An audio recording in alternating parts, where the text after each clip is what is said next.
late US President Ronald Reagan famously said that freedom is never more than one generation away from extinction.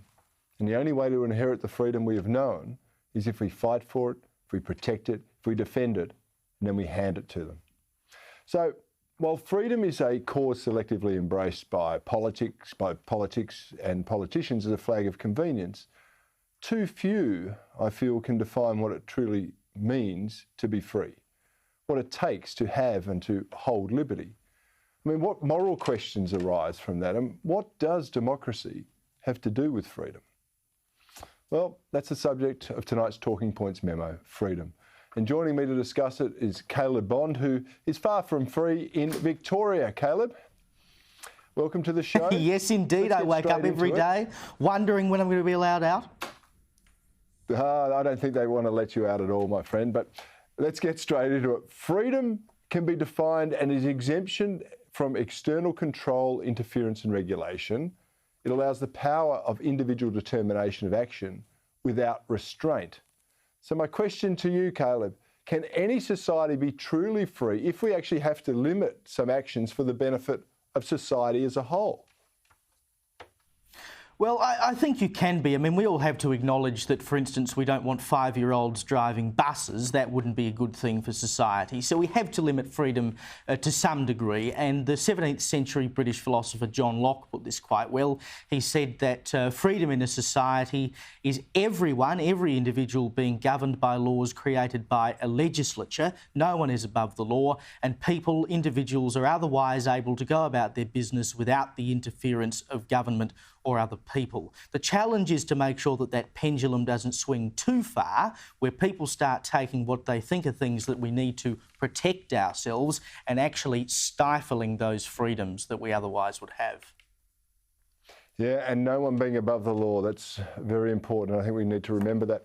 Let's go on to number two, talking point number two. It's been said that the best form of government is self-government, which implies the need for a personal moral code in order for society to achieve maximum freedom of the individual. So, Caleb, the moral code of the West has its roots in Christianity, and yet that's where all the attacks on our culture and this religious belief in particular, does that make these attacks antithetical to freedom? In many cases they are. I don't think we should ever forget the fact that the Magna Carta, which is the foundation document basically of our system of government and so many of the freedoms we are able to enjoy today, written 806 years ago for King John of England, was written by the Archbishop of Canterbury. It was written by one of the most prominent men in Christianity at the time, and that is the document that gives us Parliament. It's the document that set out that there would be no taxation without representation. It's the document that allowed for trial by jury. It stopped detention of people arbitrarily. So many of the freedoms we enjoy today come from that document. The concepts of human rights, the concept of the individual, all of these things that we are able to enjoy in the Western world are brought to us by the cultural aspects of Christianity. And so many on the left who are self-loathing Westerners and want to bring all of this down don't realise that all of the freedoms they are given to be able to rail against Christianity have actually come from Christianity itself. And so you wonder, would they rather be in an Islamic country like, I don't know, the Taliban-run Afghanistan, for instance, where women are now back under subjugation, where, you know, someone who speaks against the government gets their hands chopped off and all of this kind of thing. The only reason they have this freedom is because of the cultural aspect of Christianity. You don't have to be a card-carrying Christian to acknowledge that the work Christianity has done for the people of the West has been fundamentally good. That's exactly right. And on the other hand, and this is point number three, socialism, communism, Marxism, they all place the state above the freedom of the individual. And in doing so, they actually crush human spirit. They halt progress, which is demonstrated by the fact that the wealthiest people on earth live in freer societies and usually in the Western world. So, Caleb, does that suggest the desire for freedom is actually innate in the human condition?